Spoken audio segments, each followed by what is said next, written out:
Sanggar Cerita mempersembahkan Sabda Pandita Ratu.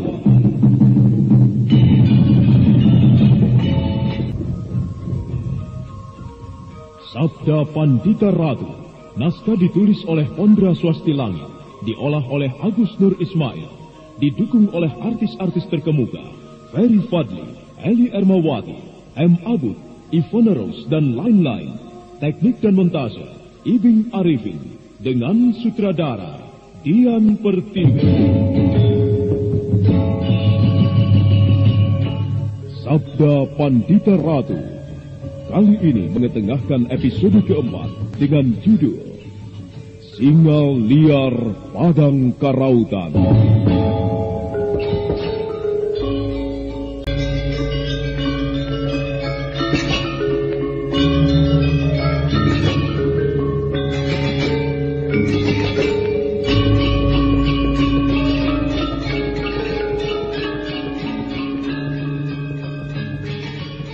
Haryo Rangsang benar-benar geram mendengar kata-kata lintang awan yang bernada menantang. Sambil menatap penuh dendam, tiba-tiba saja Haryo Rangsang melompat sambil melemparkan beberapa buah pisaunya.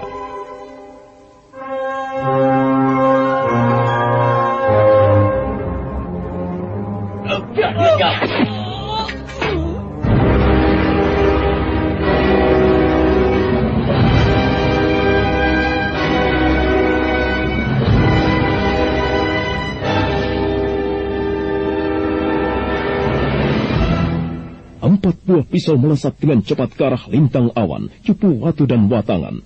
3 orang utusan Ganter itu pun dengan gesit berkelit ke samping. Tapi malang bagi Watangan, rupanya dia tidak sempat menghindar begitu pisau kedua melesat dengan tajam. Watangan! Celaka lintang awan. Dada Watangan tertancap pisau Haryo Rangsang.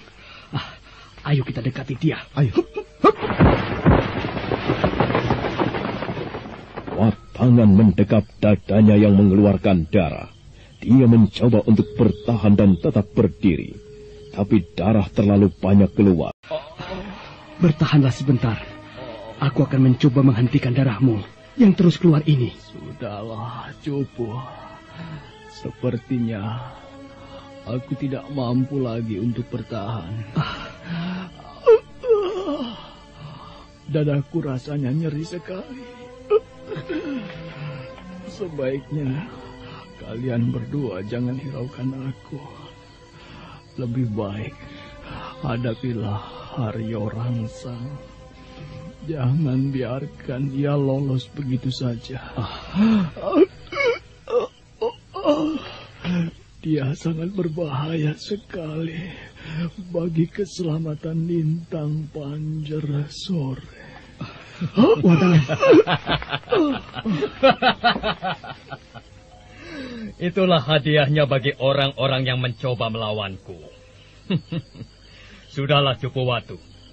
Kau tidak perlu memberikan bantuan pada temanmu yang sedang sekarat itu.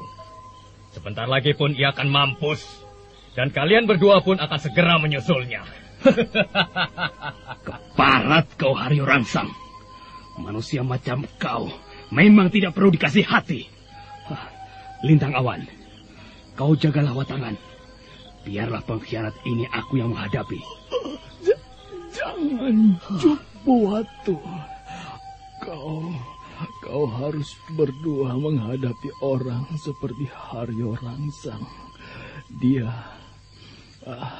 Dia mempunyai olah kanuragan yang tinggi. Lintang awan, sekali lagi, jangan hiraukan aku.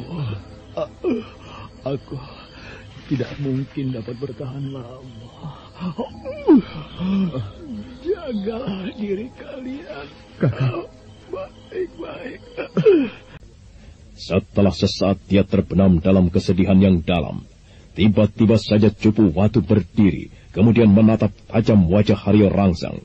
Dadanya bergemuruh, nafasnya mendesah, bagaikan seekor banteng yang siap menerjang mangsanya. Kau harus mati di tanganku, Haryo Rangsang. 2 orang temanku telah kau bunuh dengan menyedihkan di depan mataku. Kau akan kucapik-capik dan kulemparkan ke jurang yang curam di ujung sana. Kakang Cupu Watu, tahan!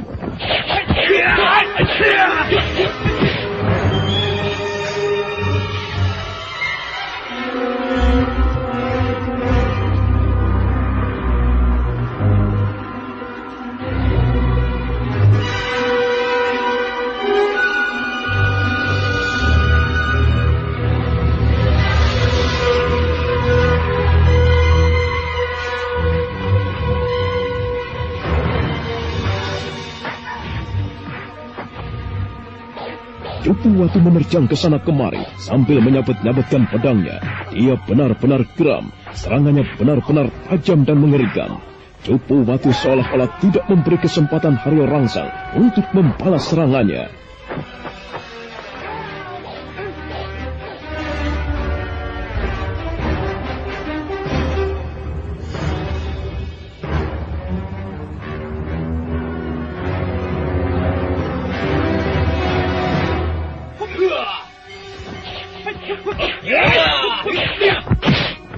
Sekalipun serangan Cupu Watu cukup hebat, tetapi rupanya Haryo Rangsang dapat meredamnya dengan mudah. Dan pada saat berikutnya, tiba-tiba saja Cupu Watu lengah. Ini balasan seranganku. Keparat kau. Kau benar-benar hebat, Haryo Rangsang. Kenapa baru sekarang kau menyadari bahwa aku benar-benar hebat? Kalau tadi kau tidak memberikan kesempatan padaku untuk menyerang, sekarang aku pun begitu. Rasakan ini. Tanpa punya rasa iba sedikit pun, Haryo Rangsang menghujani pukulan ke tubuh Cupu Watu. Lintang Awan yang sejak tadi terpaku melihat keadaan itu, dia segera menyadarinya. Kemudian dengan geram, dia menerjang Haryo Rangsang. Kurang ajar. Rupanya kau masih bisa mencari kesempatan yang baik, Lintang Awan. Percuma kau membantu menyelamatkan nyawa temanmu. Kau lihat baik-baik. Dia sekarang sudah mampus menyusul 2 orang temannya. Kakang Cupu Watu! Kakang! Sungguh malang sekali nasibmu, Mahawira Ganter. 3 orang temanmu telah tewas di tanganku dalam sekejap. Dan sebentar lagi, kau akan menyusulnya. Kau takut? Aku bukan anak kecil yang gentar menghadapi pengkhianat macam kau, Haryo Rangsang. Sekalipun aku harus mati di tanganmu, aku tak akan mundur setapak pun dari hadapanmu. Bagus sekali. Memang begitulah sikap seorang Mahawira jika sedang menghadapi musuhnya. Tapi Lintang Awan, aku rasa sebaiknya kita tidak perlu baku hantam seperti ini. Aku masih memberikan kesempatan yang baik padamu. Bagaimana kalau kau bekerja sama saja denganku? Kau tidak perlu khawatir. Di tempat ini tinggal kita berdua. Dan aku rasa tidak ada yang mendengarkan pembicaraan kita. Bagaimana? Apakah kau mau pindah ke pihakku? Kalau mau, katakanlah siapa Lintang Panjersore itu. Sungguh hina sekali kelakuanmu, Haryo Rangsang. Percuma kau membujukku untuk menjelaskan siapa Lintang Panjersore. Aku bukan manusia yang kemaruk akan harta dan kedudukan. Tanggung jawabku sebagai Telik Sandi adalah tanggung jawab seorang Mahawira. Jadi jangan coba-coba membujukku untuk menjadi seorang pengkhianat. Setan alas. Diberi kesempatan baik malah memilih celaka. Keteguhanmu sebagai seorang Mahawira Ganter hanya akan membuatmu rugi. Jadi pikirkanlah baik-baik, Lintang Awan. Apa yang aku ucapkan adalah kata-kata yang sudah kupikirkan. Sekali lagi, aku tak akan menjelaskan siapa Lintang Panjersore. Dan juga aku tidak akan terbujuk oleh tawaran busukmu itu. Kalau kau memang ingin membunuhku, ayo, kita bertarung secara ksatria. Kau tidak perlu khawatir, aku tak akan beranjak dari tempat ini begitu saja. Manusia bodoh. Baiklah kalau memang itu keinginanmu. Nah, rasakan pisau-pisau ini. Iya. Ayo Haryo Rangsang, keluarkan semua pisau yang kau miliki. Aku tidak takut menghadapinya. Jangan berbangga hati dulu, Lintang Awan.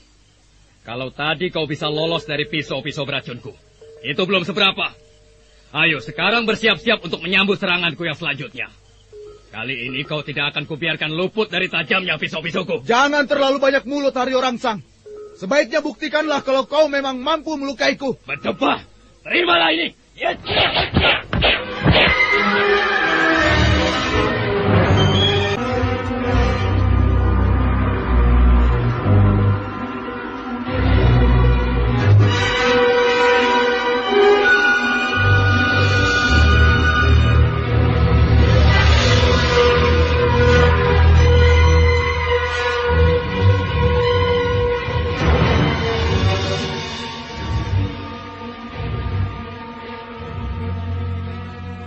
Kembali 3 buah pisau Haryo Rangsang berkelebat.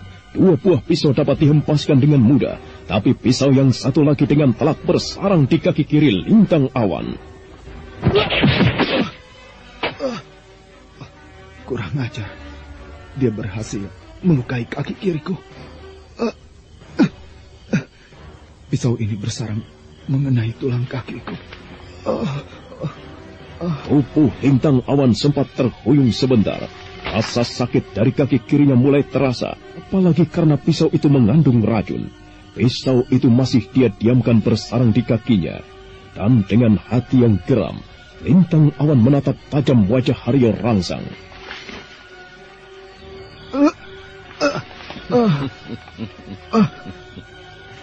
Wajahmu mulai kelihatan pucat, sobat. Racun yang berada di pisau itu memang tidak begitu berbahaya. Tetapi jika kau merasakan pisau ini bersarang di dadamu, maka jangan harap kau akan luput dari kematian. Nah, sebelum semuanya terlanjur, sebaiknya turutilah kata-kataku. Manusia busuk. Sudah aku katakan berkali-kali bahwa aku tidak akan menjelaskan siapa Lintang Pancarsori. Masih saja kau mengumbar mulut di hadapanku. Jangan kau pikir dengan terlukanya kaki kiriku ini, lantas aku akan menyerah begitu saja. Tidak. Sekali lagi tidak, Haryo Rangsang. Ayo, cabut lagi pisau-pisaumu itu. Aku masih sanggup menghadapi serangan-seranganmu. Kau lihat tanganku. Kau lihat. Aku masih sanggup menggenggam pedang ini dengan kuat, Haryo Rangsang. Benar-benar manusia malang yang bodoh. Ya. Aku rasa mati memang lebih baik daripada hidup memiliki sebuah ketololan yang merugikan. Kalau tadi kakimu yang menjadi sasaran empuk pisauku, maka sekarang tenggorokanmu lah yang menjadi sasarannya. Kau lihat pisau-pisau ini. Tajam bukan? Apalagi yang ingin kau pamerkan, Haryo Rangsang?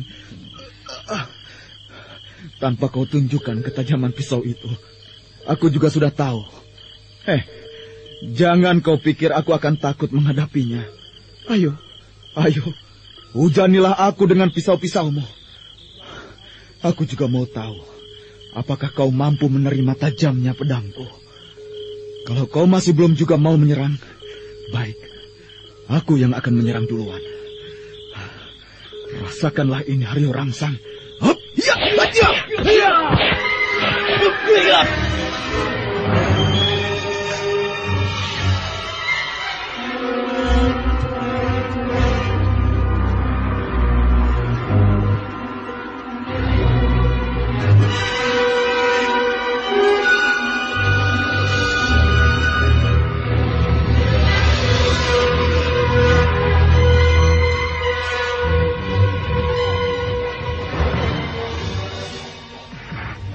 Sekalipun Lintang Awan menyerang Haryo Rangsang dengan kaki yang pinjang, tetapi serangan yang dilakukannya cukup berbahaya. Hampir saja lengan kanan Haryo Rangsang tersambar pedang Lintang Awan, kalau tidak segera berkelip. Tapi pada saat selanjutnya, Haryo Rangsang kembali melemparkan 2 buah pisaunya dengan cepat.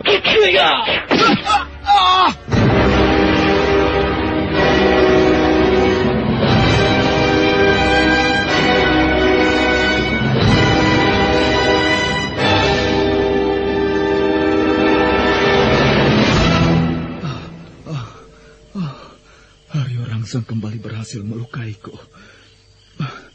Pisau ini bersarang di lambung dan paha kananku. Lintang Pancarsori, Maafkanlah aku. Aku tidak bisa mempertahankan diri. Mungkin ajalku sudah semakin dekat. Sungguh menyedihkan sekali nasibmu, Lintang Awan. Kau menang, Haryo Rangsang. Ayo, bunuhlah aku. Apalagi yang kau tunggu? Bukankah kau menginginkan kematianku? Ayo. Kau tidak perlu terburu-buru ingin mati, Lintang Awan. Sebenarnya aku tidak mengharapkan kematianmu. Yang aku harapkan hanyalah keterangan dari mulutmu tentang siapa Lintang Pancersori. Tapi, ya, kau memang orang yang terlalu teguh dalam mempertahankan rahasia. Sampai akhirnya aku jadi sakit hati sendiri. Aku memang harus membunuhmu. Tapi aku tidak ingin membunuhmu sekaligus, melainkan membunuhmu secara perlahan-lahan. Aku masih mempunyai 5 buah pisau yang tersisa. Salah satu di antaranya adalah pisau yang paling tajam. Sambil mendekatkan pisau itu ke wajah Lintang Awan, Haryo Rangsang menjambak rambutnya. Ujung pisau itu nampak berkilat-kilat tertimpa cahaya rembulan. Perlahan Haryo Rangsang mendekatkan pisau itu ke leher Lintang Awan. Kau mulai ketakutan, Lintang Awan. Bagus. Itu artinya kau masih menginginkan kehidupan. Tapi sayang, aku sudah terlanjur sakit hati. Dan pisau ini tidak mungkin kuselipkan ke dalam sarungnya kembali. Aku ingin menyiksamu dengan cara yang paling mengerikan. Pisau ini akan segera menguliti sekujur tubuhmu. Biadab kau, Haryo Rangsang. Keji sekali perbuatanmu ini.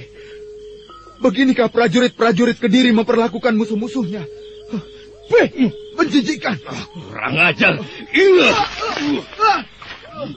Mulutmu terlalu busuk, Lintang Awan. Berani kau meludahi wajahku.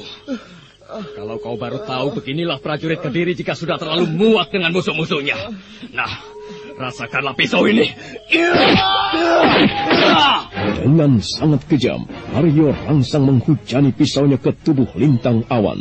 Tetapi di luar kesadarannya, dia tidak menyadari ada sebuah bahaya tengah mengancamnya.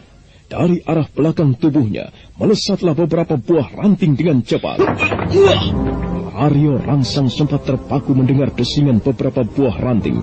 Kemudian dia segera berkelit, tapi malang sebuah ranting sempat melukai pundaknya. Kurang ajar. Siapa orang yang berani turut campur urusanku?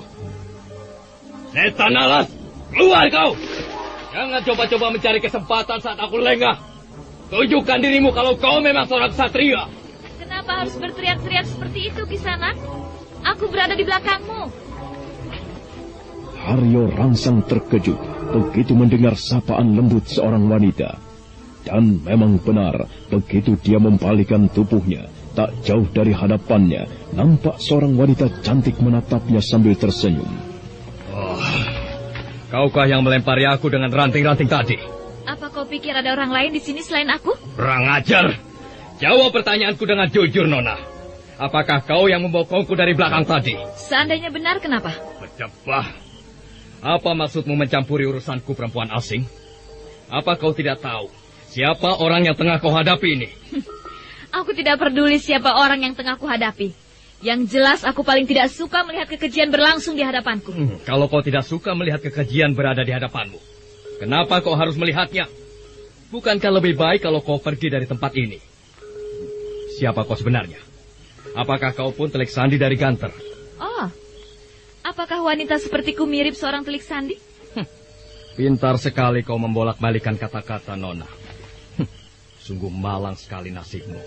Kau telah berani turut campur urusanku. Siapapun orangnya, jika ia berani berhadapan denganku, maka kematianlah yang akan bakal dia terima. Sombong sekali lagakmu, Kisanak. Sikapmu sudah seperti seorang dewa saja. Nyawa seseorang tidak bisa ditentukan oleh manusia. Sekalipun orang yang tengah kau hadapi seorang terjepit, tapi belum tentu ia akan mati di tanganmu. Siapa bilang aku tidak bisa menentukan kematian? Aku mempunyai kehebatan dan juga mempunyai senjata andalan yang bisa membunuh siapa saja jika aku suka. Itu belum seberapa jika dibandingkan kekuasaan Hyang Maha Tunggal, Kisanak. Tapi ya, aku rasa tidak ada gunanya jika aku bicara panjang lebar pada orang sepertimu. Kau memang lebih pantas menjadi seorang penjahat ketimbang menjadi orang baik-baik. Cukup. Tidak perlu kau mengumbar mulut di hadapanku. Lama-kelamaan aku menjadi muak melihat kau berada di hadapanku.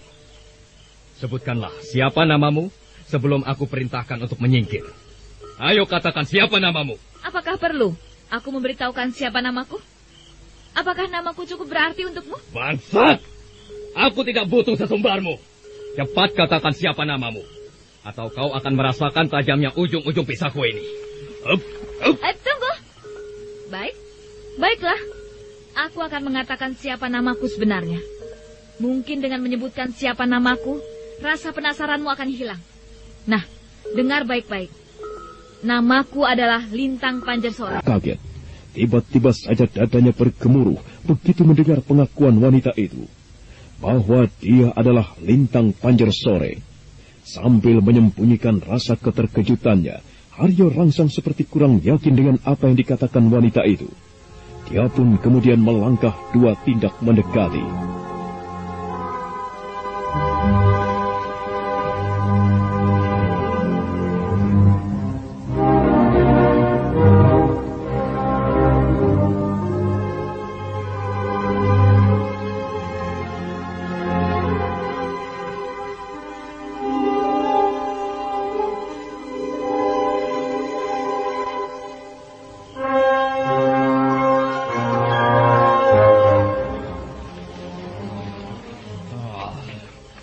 Jangan main-main denganku, Nona.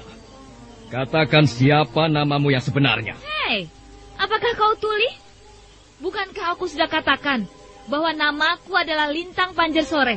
Apakah masih kurang jelas? Atau perlu kusebutkan berulang-ulang agar kau tidak penasaran? Cukup! Aku masih kurang percaya. Jangan-jangan kau telah menguping pembicaraanku tadi. Kurang ajar. Kenapa otakmu baru berpikir sekarang? Kenapa tidak dari tadi, Haryo Rangsang? Keparat! Jadi kau memang telah mendengarkan pembicaraanku dengan musuh-musuhku tadi. Apa salahnya jika aku mengintip dan mendengarkan kata-katamu? Semula memang aku tidak ingin turut campur dengan persoalan kalian. Tetapi ketika aku mendengar siapa yang salah dan siapa yang benar, dan kemudian melihat kekejamanmu, aku jadi ingin turut campur, Haryo Rangsang. Sungguh sayang sekali, Nona. Turut campurmu ini adalah sebuah kesalahan yang besar. Dan tentunya akan membuahkan penyesalan yang dalam untukmu. Karena kau telah mendengarkan pembicaraanku tadi. Maka aku tidak akan membiarkan kau pergi dari tempat ini begitu saja. Kau pun akan mengalami nasib yang sama seperti mereka. Apakah kau yakin bahwa kau bisa membunuhku? Apa sulitnya membunuh seorang wanita sepertimu? Sekalipun kau mempunyai ilmu kanuragan, aku yakin ilmu yang kau miliki itu jauh berada di bawahku. Luar biasa. Ternyata kesombonganmu tidak berbeda dengan gurumu Kuda Bandang. Kau mengenal siapa guruku? Apa sulitnya mengenal penjahat-penjahat tengik macam kalian? Kurang ajar. Kau berani menghinaku. Katakan siapa gurumu. Jadi kau pun ingin mengetahui siapa guruku? Baik. Aku mempunyai guru cukup banyak. Aku rasa aku tidak perlu menyebutkan semua guruku. Tapi baiklah, mungkin kau kenal dengan Nyai Salindri. Oh, Nyai Salindri? Iya, kenapa? Kelihatannya kau terkejut sekali. Aku tidak yakin kalau kau adalah murid dari Nyai Salindri. Aku tidak memaksa orang lain untuk percaya dengan omonganku. Yang jelas, Nyai Salindri adalah guruku. Apakah kau takut padaku setelah kau tahu siapa guruku? Bah! Setan nalas. Sekalipun Nyai Salindri orang yang hebat, belum tentu muridnya sehebat gurunya. Jangan pikir aku takut denganmu, Nona. Kalau kau memang murid Nyai Salindri, aku ingin membuktikan kebenarannya. Nah, bersiap-siaplah untuk menghadapi pisau-pisauku. Simpan saja pisau-pisau busukmu itu, Haryo Rangsang. Senjata-senjata itu tidak banyak berarti bagiku. Buktikan kebenarannya kalau memang pisau-pisau ini tidak banyak berarti bagimu. Siapapun pengkhianat-pengkhianat kerajaan Kediri tidak akan bisa luput dari tanganku. Bicaramu sungguh lancang sekali, Haryo Rangsang. Aku bukanlah pengkhianat kerajaan. Yang pantas dikatakan pengkhianat adalah kau. Aneh. Bagaimana mungkin aku dikatakan pengkhianat?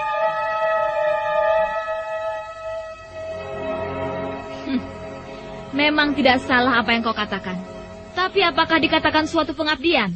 Sementara raja yang menjadi junjungannya adalah seorang raja yang lepas dari tatanan. Orang-orang yang kau katakan pengkhianat adalah orang-orang yang ingin meluruskan kembali watak junjungannya. Mereka semua merindukan pemerintahan yang adil dan bijaksana, serta melimpahi kemakmuran bagi segenap kaulanya. Bukan seperti raja yang sekarang duduk di singgasana Kediri. Raja busuk, yang bisanya hanya mencari kesenangan pribadi daripada memikirkan nasib rakyatnya. Kata-katamu sungguh tajam, wanita binal. Kau bisa meracuni orang lain dengan pendapatmu itu. Aku rasa kau lebih baik mati di tanganku daripada harus menjadi jamur beracun bagi pemerintahan Kediri. Nah, rasakanlah ini. Yup.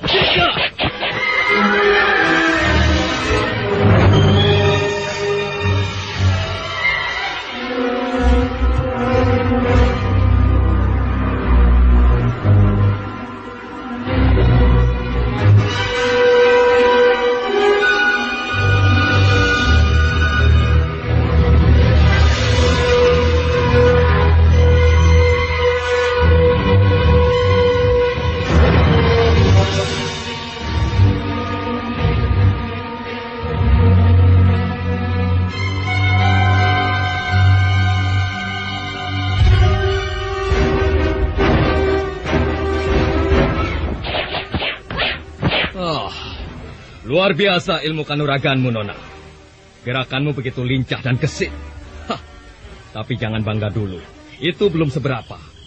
Sekarang aku mau tahu, apakah kau pun dapat menghindar dari lemparan pisau-pisauku yang kedua? Nah, terimalah ini. Hayo, keluarkanlah semua pisau-pisaumu itu.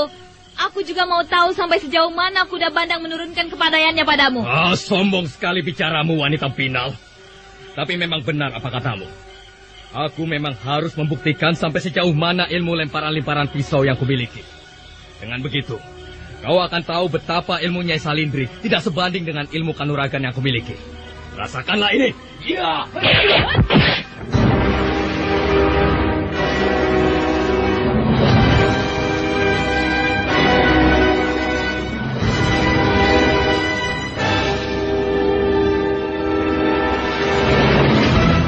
Tiga buah pisau Haryo Rangsang kembali melesat dengan tajam ke arah wanita itu.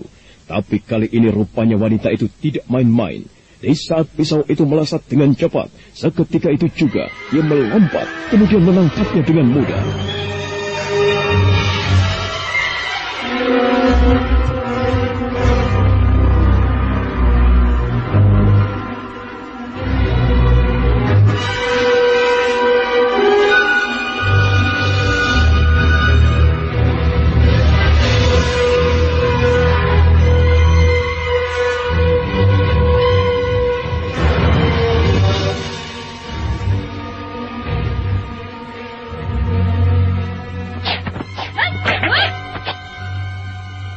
Haryo Rangsang tersentak kaget melihat hal itu. Kemudian dia pun segera mundur beberapa tindak ke belakang. Sementara itu, wanita muda itu sudah kembali berdiri sambil menggenggam pisau-pisaunya.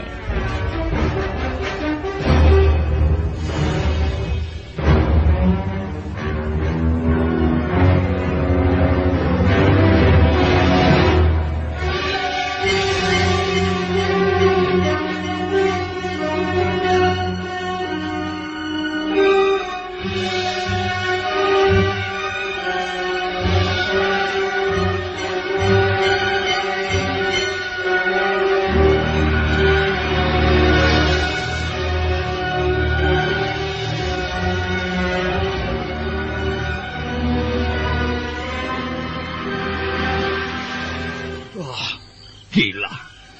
Benar-benar hebat perempuan ini. Dia dapat menangkap lemparan-lemparan pisauku dengan mudahnya. Apakah aku mampu menghadapinya? Hei, kenapa terpaku seperti itu, Haryo Rangsang? Apakah kau takut menghadapiku? Kalau kau memang tidak sanggup melawanku, sebaiknya menyingkirlah dari tempat ini. Nah, Pergilah selagi aku masih memberikan kesempatan. Setan alas! Kau pikir kau ini siapa? Berani benar kau memerintahku untuk menyingkir.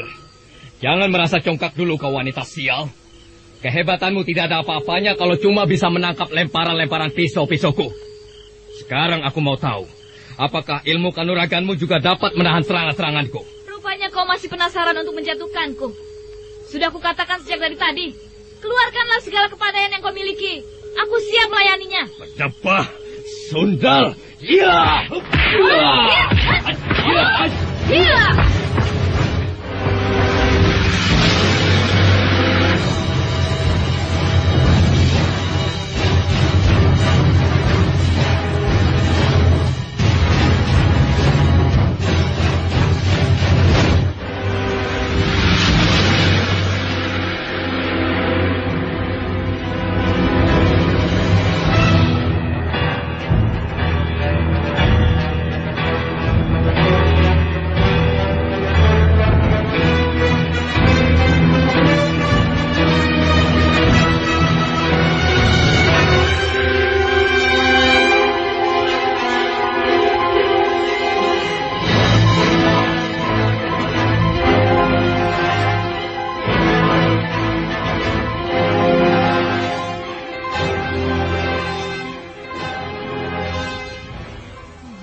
Manusia ini memang harus diberi pelajaran. Kalau tidak, ia akan terus jual lagak di hadapanku. Baik, aku akan mengeluarkan ajian Kakang Kawah Adi Ari-Ari. Aku rasa dengan ajian ini ia tidak akan berani macam-macam lagi di hadapanku. Hup, hup, hiat, ha!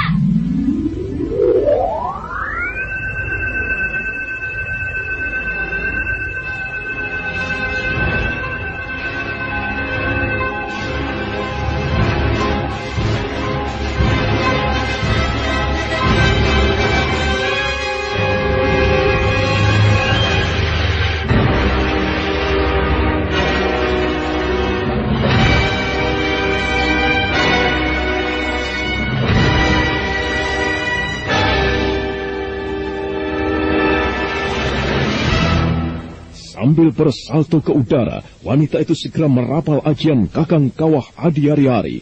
Dan begitu kakinya menginjak tanah, tiba-tiba saja tubuhnya sudah menjadi 3 orang dalam bentuk yang sama. Haryo Rangsang semakin terperanjat melihat itu.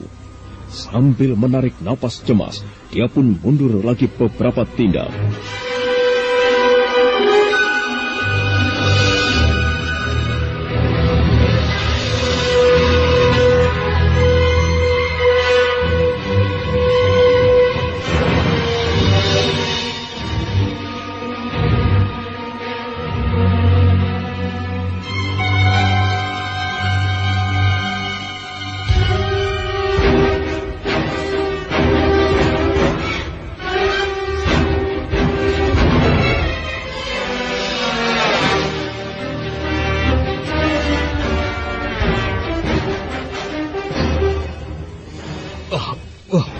Gila.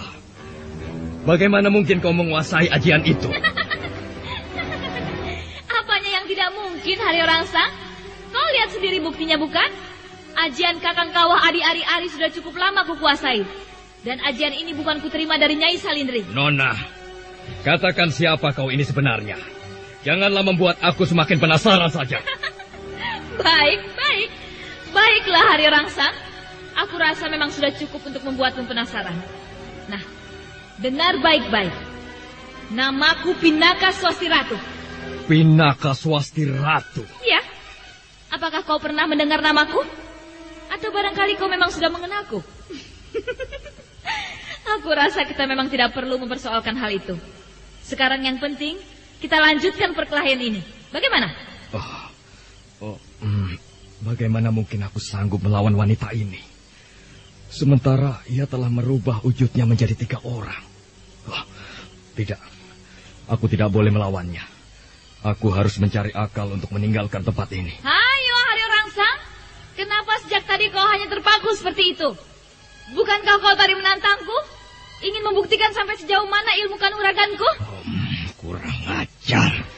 Semakin memuakan saja wanita ini. Aku ada akal. Iya, aku rasa inilah jalan terbaik untuk pergi dari tempat ini. Hup, hup.